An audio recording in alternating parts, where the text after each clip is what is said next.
నేలపైన పింతలన్నీ నింగి కన్నుతో చూడరా పరమేశ్వరా, పరమేశ్వరా,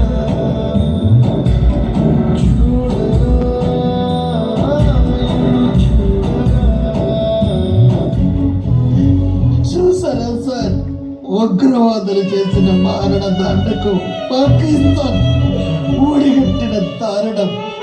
మగాళ్ళైతే మా ఆర్మీతో ఫైట్కి రండిరా, ఆయుధం లేని వాళ్ళు కాల్చబెట్ట. సార్, భార్యల కళ్ళ ముందే భర్తని చంపేశారు సార్. కాళ్ళ పారాని ఆరకుండానే కొత్త పెళ్లి కూతురు నుదుట సింధూరం చనిపేశారు సార్. భర్తని చంపితే నన్ను చంపేనని ప్రాధేయపడింది సార్. ఆ తల్లి వెళ్ళి మోడీకి చెప్పుకో అన్నారంట సార్. అలాంటి